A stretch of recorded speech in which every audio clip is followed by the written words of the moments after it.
आप देख रहे हैं news network channel Jameel Shah के साथ। Subscribe my channel, like and share.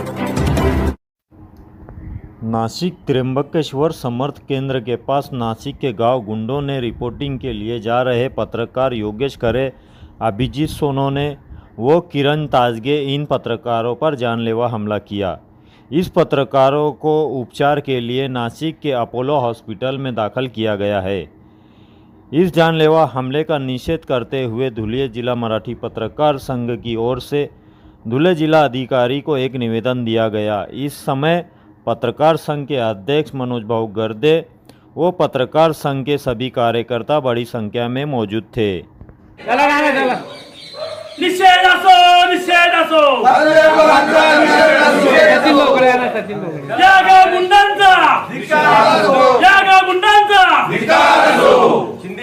पत्रकारांवर हल्ले करणाऱ्या गाव गुंडांचा निषेध असो, पत्रकारांवर हल्ले करणाऱ्या गाव गुंडांचा निषेध असो, पत्रकार एकजुटीचा विजय असो, पत्रकार एकजुटीचा विजय असो, धुळे जिल्हा मराठी पत्रकार संघाचा विजय असो, धुळे जिल्हा मराठी पत्रकार संघाचा विजय असो, हल्ले करणाऱ्यांवर कठोर कारवाई झालीच पाहिजे, हल्ले करणाऱ्यांवर कठोर कारवाई झालीच पाहिजे। हम सब एक है, हम सब एक है। काल नाशिक येथील वरिष्ठ पत्रकार आहे योगेश खरे यांच्यासह किरण ताजने यांच्यावर जो गाव गुंडांनी हल्ला केला, हा हल्ला नेहमी वारंवार हल्ले होणारे हा लोकशाहीचा घाला असणार आहे।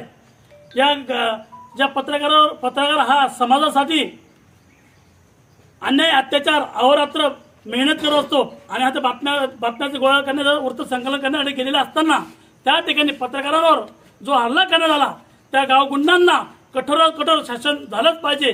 त्यासाठी आज आम्ही धुळे जिल्हा मराठी पत्रकार संघ, इलेक्ट्रॉनिक मीडिया तसेच धुळे जिल्ह्यातील सर्व पत्रकार बांधवांतर्फे आज आम्ही कलेक्टर कार्यालयात तीव्र निषेध करण्यात आलेला आहे। मी काल तिथं वरिष्ठ अधिकाऱ्यांशी मी काल संध्याकाळी मी त्यांना विचारणा केली या संदर्भात। त्या त्र्यंबकेश्वर पोलीस ठाण्यातील विभागीय अधिकारी वासुदेव देसले यांच्याशी संपर्क साधला असता त्यांनी असं सांगितलं की त्या ज्या पत्रकारांवर जो हल्ला करण्यात आला आहे त्या गाव गुंडांना त्वरित अटक करून त्यांच्यावर आम्ही कारवाई करण्यात आली आहे। त्याबद्दल त्या अधिकाऱ्यांचे आम्ही अभिनंदन करतो। पण कारवाई त्यांच्यावर कठोर कारवाई करण्यात यावी आणि कठोरात कठोर त्यांना शासन झालं पाहिजे असे आम्ही धुळे जिल्हा मराठी पत्रकार संघ तसेच आमचे सर्व पत्रकार बांधव इलेक्ट्रॉनिक मीडिया तर्फे आम्ही त्यांचा सर्व निषेध करत आहोत।